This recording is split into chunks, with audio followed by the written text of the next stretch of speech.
If needlework is your passion, whether you're stitching by hand, machine, or mixing it all up, you're going to want to hear about the Mr. X Stitch Contemporary Needlework Prize 2025.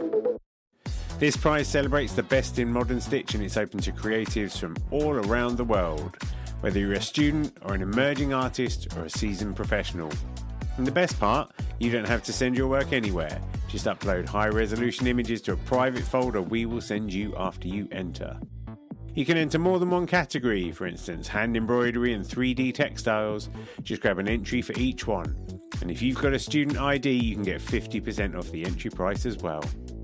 The deadline for entering is 30th of June 2025, and entries are now open at xstitchmag.com/prize-entry.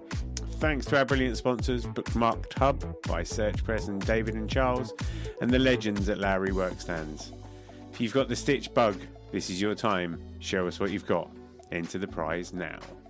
Visit xstitchmag.com/prize-entry to get your ticket today.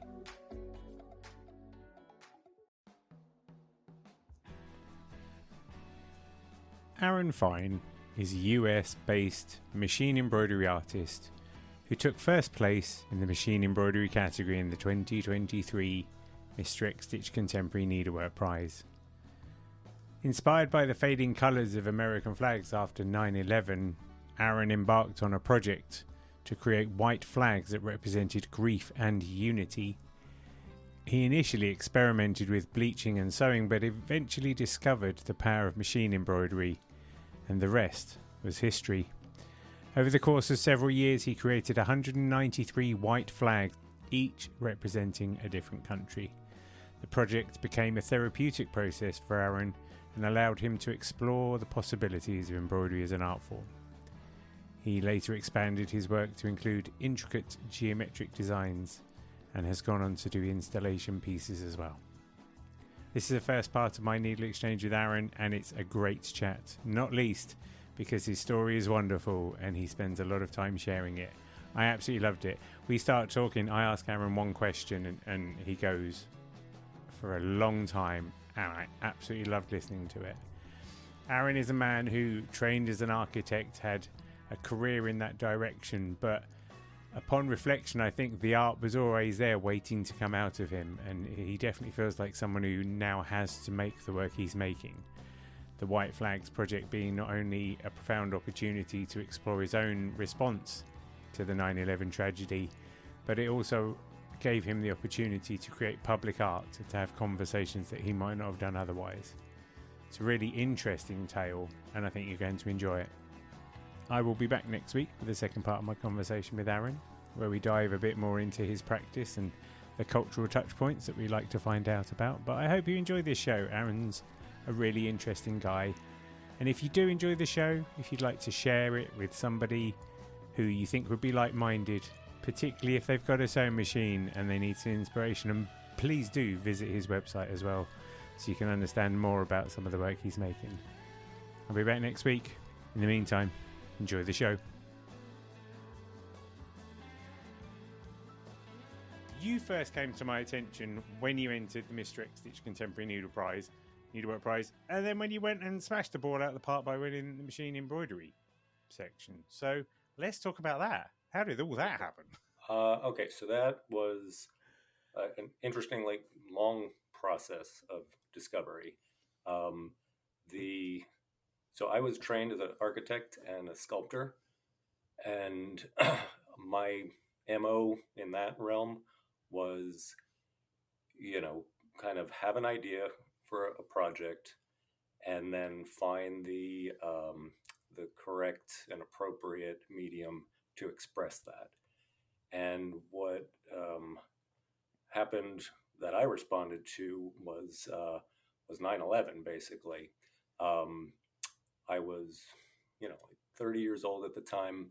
I grew up in New York, right below the World Trade Center, but at that time I had moved to Central Virginia. My wife and I were ready to start a family there, and when that happened,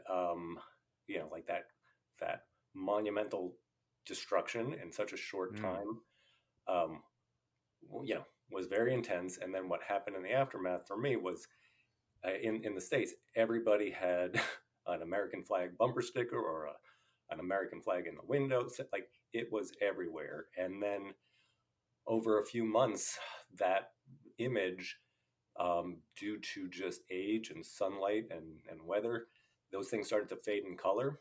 And it struck me as um, really poignant, like, because the sentiment at the time, like the kind of patriotic slogan was, "These colors don't run."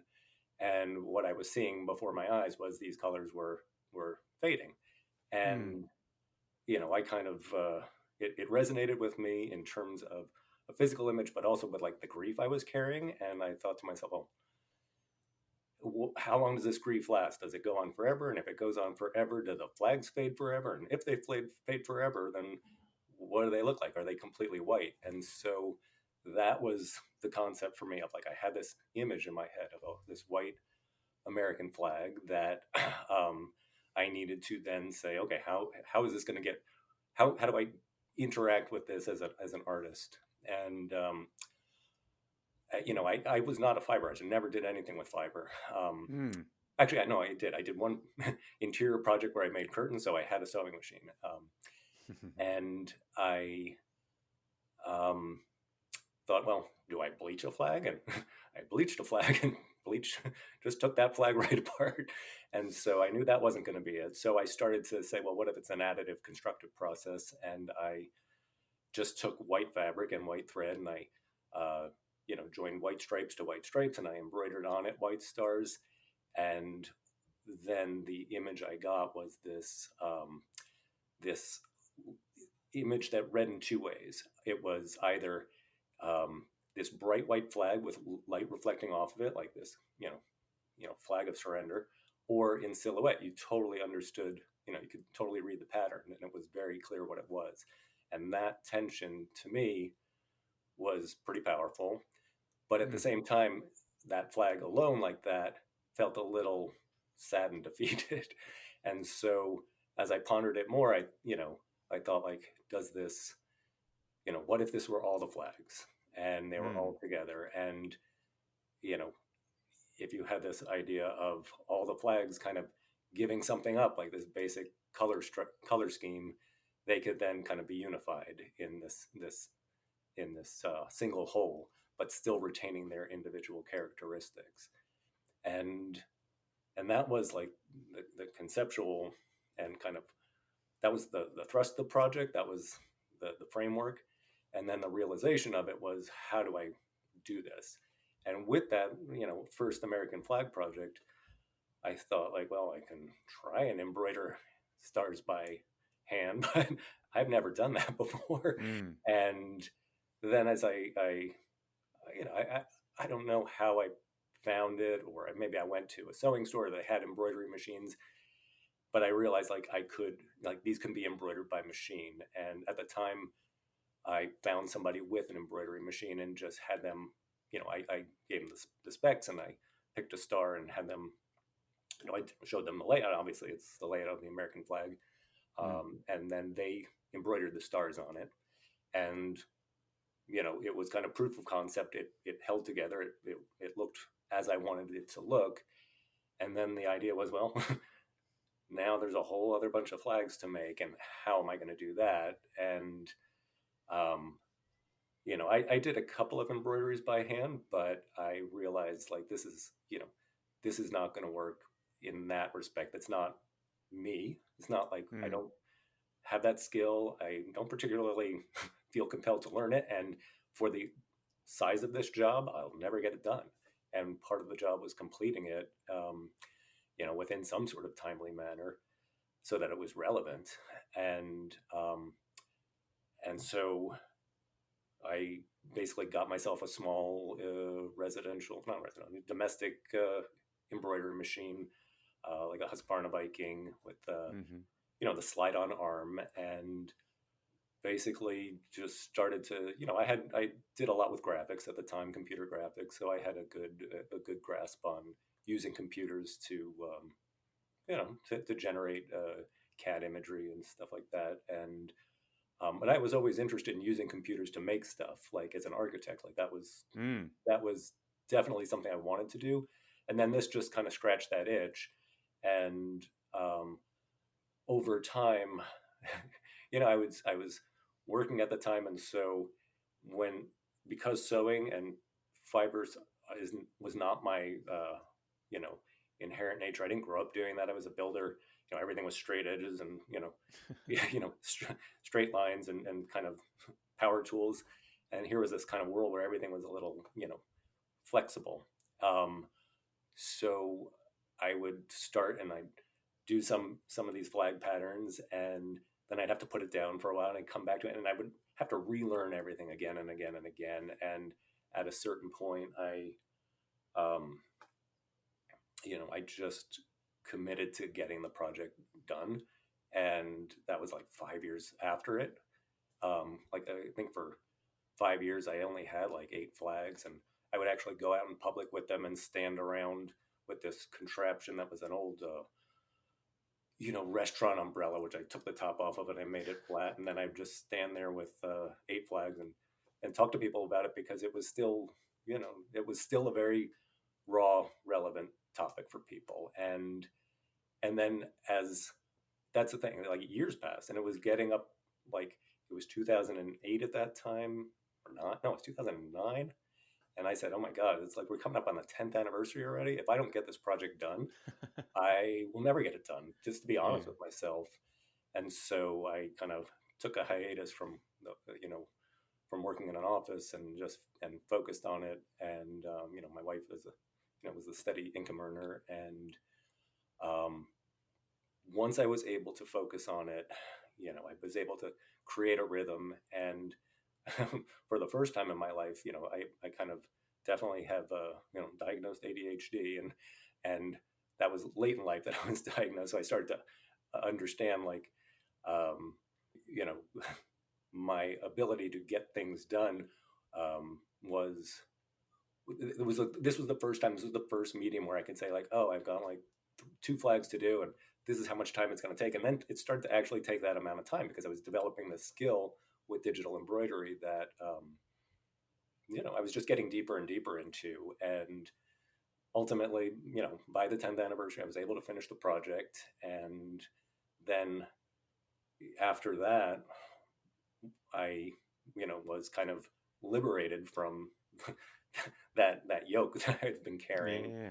And then the question was like, well, what do I want to do now with this new skill? And it was not just like, so before, as an architect and a sculptor, I would go from project to project, find out like, come up with an idea, and then come up with this medium to express that idea. And each time in that arc, I would kind of pick the most complicated thing, and I'd have to learn, kind of create a technique, create a method, and spend all the time doing it. And then once it was done, it was like it was completely inapplicable to anything else for the most part. So I would start over, and that was, it was very, I don't want to say it was very frustrating, but I realized like I can't build anything out of this, like it's totally inefficient from like a, the ability to make money off of this also. Mm. And so that was part of it, was seeing like, oh, here's a medium that i'm I'm finally like getting some mastery over, and it's kind of so open-ended that I can do so many things with it, um, that aren't just in this very restricted bandwidth of what that flag project was, which was white on white. Like that really helped me focus on saying like, okay, well, I just have to do this one thing, and like it takes out a lot of the guesswork. But when I was uh, in, like interpreting patterns from flags, there were choices to make, but because it was all white on white, the bandwidth wasn't so overwhelming. And Mm. then I was at a point where it's like, okay, now I have some mastery. Now I can start to choose some other options. And what I chose at the time was to kind of go to what really interested me about the embroidery machine. Because when I first got it, and I'm assuming you've used them before, but like I would just stare and watch it draw. Like I just couldn't Yeah. take my eyes off it. And it took, at a certain point, you're like, okay, I gotta not do that because it's just a waste of time. But like, it was a really cool drawing tool. Mm, And I thought to myself, the things that I like to draw or that I envision that would be really interesting with this are these computer aided, like CAD wireframe models of like these intricate structures, like these intricate geometries that I could generate, through my architectural software, and find a way to get it to translate it into that. And that was, so that was step one of saying like, that's what I want to do. And then um, once I realized I could do that, make these interesting linear drawings, I then looped back to my architectural side, which was like, well, how do I make this spatial? How do I make this something that feels architectural in a way? Because to me, if it doesn't do that, it's not something I want to do. And so I thought like, uh, how big can I make these things? And so I started researching, and I never knew about industrial embroidery machines. And then, you go online, and you're like, oh my, there's some big stuff out there. mm, And there was one SWF machine that had like a 3 foot square hoop, like a meter by meter, and I called up a dealer of it in the States, and I said, you know, can you tell me if anybody in my area has these? And I was like, well, no, I can't tell you, but I'll give you some phone numbers. And he gave me some phone numbers. And the first place I called was a embroidery, kind of like it was on a military base, the Quantico military base. And it was this, family owned shop of where they made service tags, for, for service people, but they mm. also did some flag stuff. And that's why they got that machine. And I said, if I showed up with a file, would you run it? And they said, yeah, that's fine. And so on like the very rudimentary software I had, it took me probably a week and a half to do this densely packed linear, structure. It's like, it was, I'm, it's really hard to describe, but it Mm. was, probably 1,000 lines. I don't know, just packed together really tightly, creating a geometric structure. And I went in finally when I had the file, and remember thinking, okay, I've now put so much time and energy and like hope into this working. I don't know what's going to happen when I scale it up this big. It could all fall apart. And then I was a little terrified. I was like, well, if it does, then what am I going to do? Because like I kind of put all my hopes and dreams in this. And so I went on Facebook and said, well, this is what I'm about to do, and this might fail completely, and then you won't hear from me for a while. And when it started to go, it was a like kind of these kind of almost neon colors on a black background, and it really Mm. popped on the screen, and people were really quite taken with it. And I had some architect friends who said, "Wow, can you do architecture with this? Like, can you just make it big?" And I like the answer is always going to be yes. And so I got contracted to do a project with them, which was an entire mural of embroidery, about 65 feet wide and about 7 feet high, for this apartment in Miami. Um, and they were really taken by that shape, the torus. It's like the Mhm. donut shape that I was doing. And they gave me a lot of free reign to come up with a concept for it. And they thought like, oh, if you could just have like a whole world of these things. Um, and when going into that project, the fortunate thing, well, two things happened. It was finally of a scale and of a budget that, like, there was decent funds behind it. So I decided to invest in my own industrial embroidery Okay. machine, and Right. one that had not as big a hoop as the last one that I mentioned, but about a 2 foot square hoop.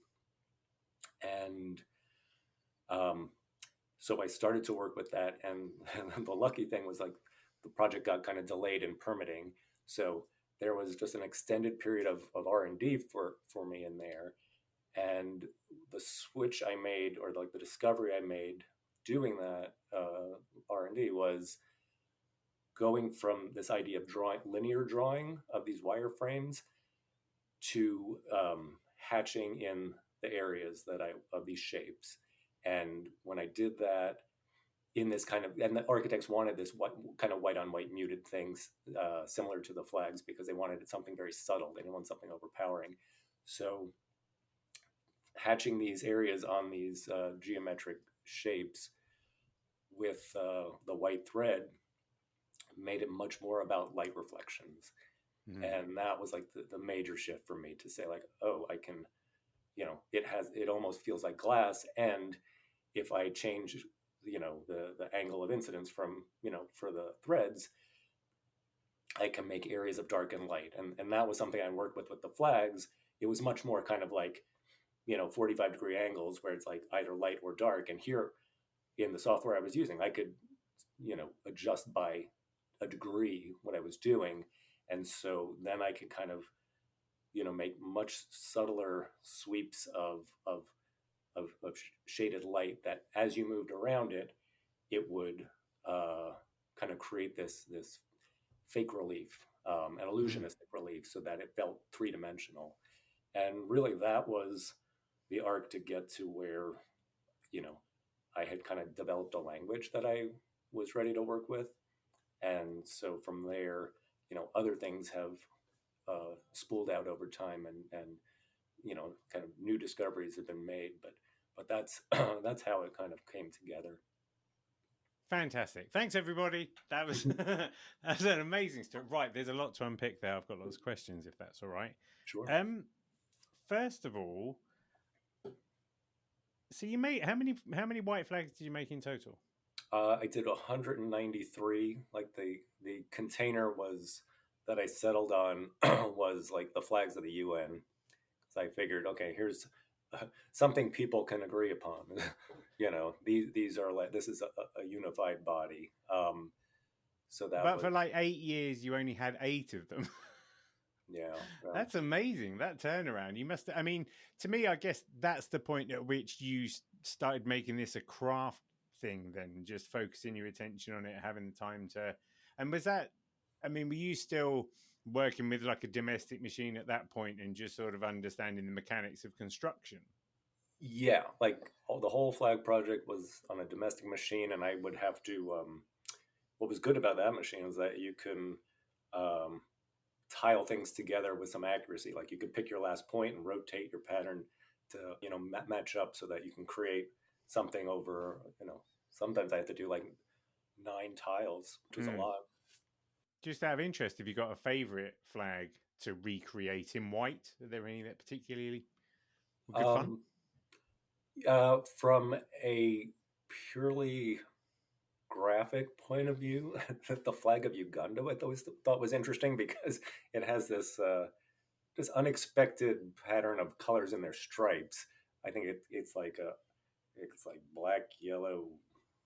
I can't remember if it's red, but then it repeats in a weird way that's just unexpected and asymmetrical, I would say.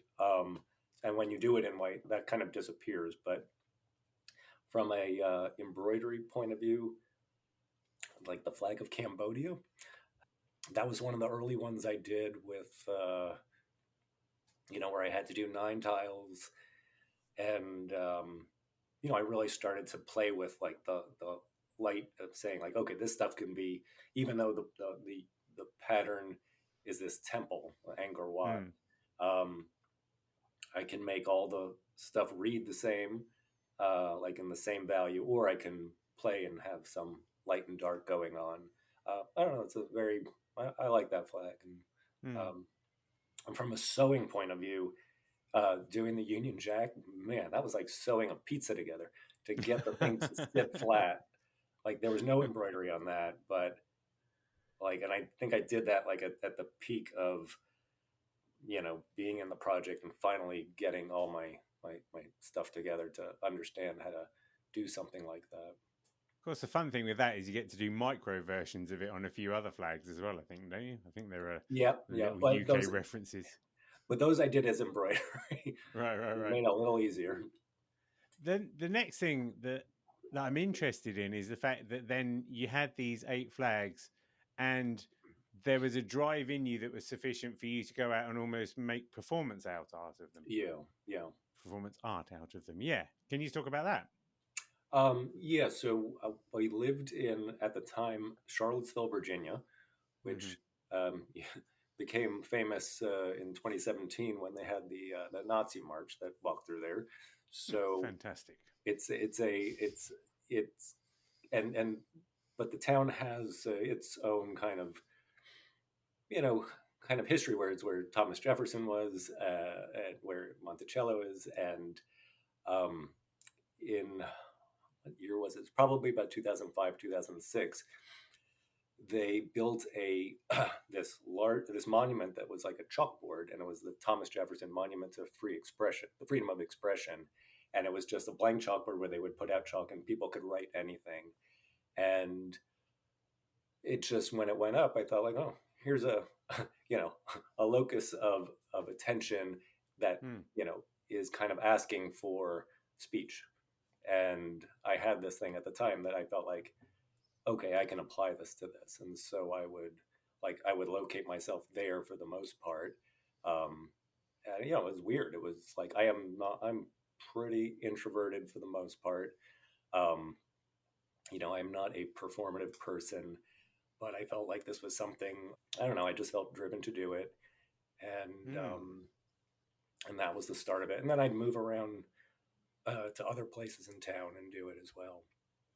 Did you find that there, because it's such an interesting concept, what you're trying to achieve, the story you're trying to tell, but then when you look at it as a stranger, I'm interested how many people understood what you're trying to do and what other, like, how other people interpreted it. Were there people that interpreted it in ways that you didn't expect? Yeah, yeah.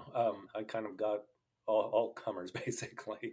Um, but the one thing I would say though is I was surprised that a lot of people really intuitively got it. They would just kind Right. of say, "Oh, I get it." That was nice. Hmm. And then, you know, I'd get other reactions that were like, you know, since it was pretty, you know, still in the shadow of 9/11, it's like, wait a second, do you want the terrorists to win? And it's like, is it about giving up? And I was like, no, it's about giving into change and understanding that the world changes. And Hmm. um, I don't know, maybe being young and naive. I have no idea. But and one of the really interesting interactions I had was um, like on that, pretty much down by that Monument to Free Expression. An older black man, about 65, 70, you know, came up to me and he felt the fabric. It was like this white cotton duck. And he's like, these are Klan flags. And I was like, whoa, like that is not my intention. Hmm. Yeah. And, you know, I told him like the genesis of the project and my intention behind it. And, you know, but like he couldn't shake his visceral Yeah. understanding of that. And, you know, I did not fight him on it. I just said like, I get it. Not my intention.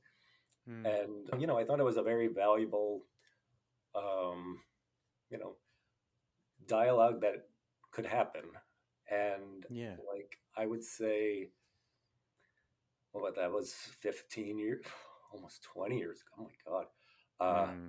I would say I fear that those conversations would be, I'd be hard pressed to be able to have a conversation like that these days. Yeah. Yeah, it's interesting, isn't it? It's interesting the power of symbolism and how people, we see a sign and we interpret it one way and it's quite hard to change that without, or, it's quite easy.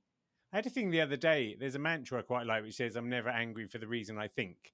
And I think that's quite a useful thing to hang on to. But some people can't really get past that. They can't really go, okay, that's my response to it, but it isn't the only response to it. And I guess the problem is those kind of dialogues are so intrinsically bound up in people's identity and their culture and the lives that they've gone through that it's not really for the challenging, is it? It's just for sort of going back, that's a really valid point.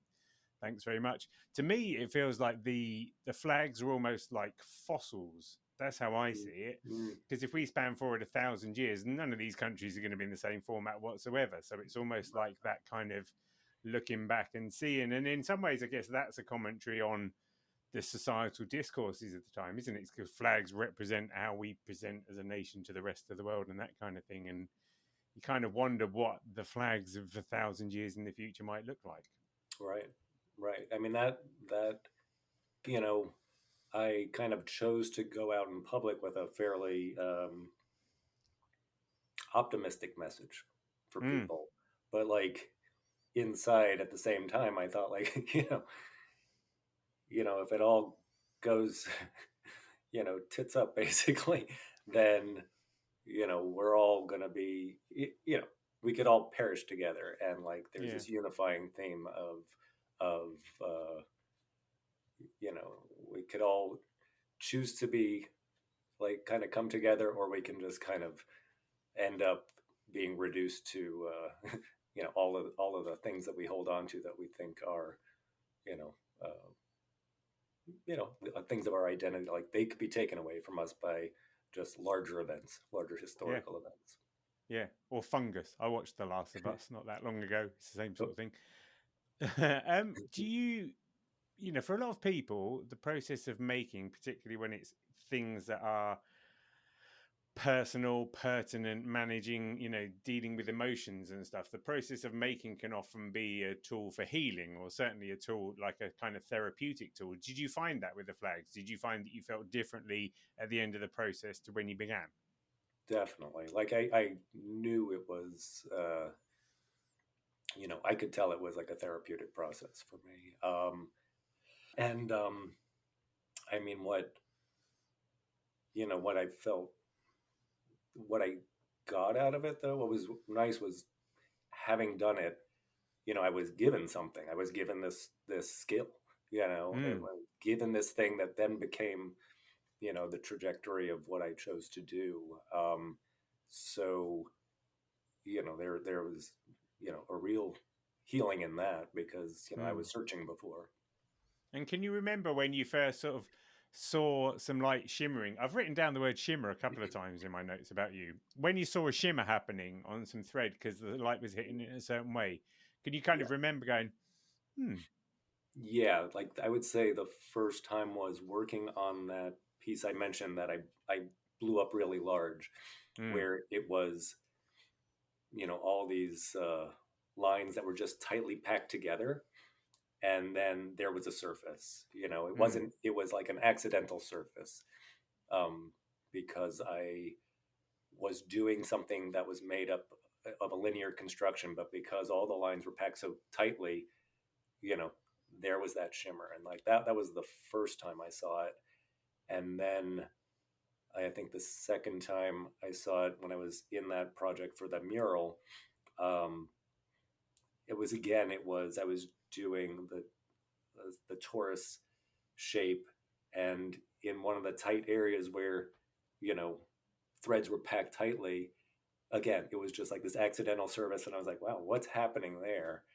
And and and then thankfully that was a quick jump, probably a month to the next thing where I intentionally, you know, said, okay, well, I'm going to fill this area with thread, as opposed to the first time with that project where they were, that I mentioned that it was accidental. That happened, probably a year and a half, 2 years before. right. Yeah, because you can sort of see that. Like, I was looking at your geometry pieces, which are what, 2012 onwards, that kind of time bracket, I think, or something. And you can see, like you're saying, some of them. There were a couple from 2014, black backgrounds, really like the interplay of the different neon threads back against one another. You get that kind of illusion where a thing catches and Yeah, forms. And then also I've seen that in some of the work you've got on your website from installations back in the day before you even picked up a needle and thread. You had one called Transformer, which was the right, same sort of thing where when you drove past it, it would solidify and then unsolidify as exactly. a sort of, what's the word, like a Doppler effect or something. Yeah, yeah. I mean, it's yeah, because the form was twisted, and you'd kind of just get this, you know, this sense of this packing of material in a way that, at the out, it was either expansive or contracting. It was, very Mm, much the same type of geometry that I was yeah. working with. So I think that's the interesting thing to me. I think the same, you did a bath cloud project, which was just a series of shapes on a ceiling, which again, where you're walking in the space and how the light's hitting it is going to, I guess, almost like undulation and waves and that kind of thing. But it's interesting that I don't know when you made those pieces, but clearly somewhere at the back of your head, there's just this general concept, isn't it, of like optical illusion and that kind of structure that's persisted. Yeah, it's funny because I grew up. My dad had a glass business, and I would go, he was just glass and mirrors, and you go. He had a small shop, and I remember from a very young age going in and you know he had some stacks of glass in there, and you look at it from the side, and there's that depth, that like incredible depth of looking into the side of a piece of glass. But when it's stacked, it's like you can really get a sense of space and depth and illusion. And yeah, so I think stuff like that has been with me for a long time.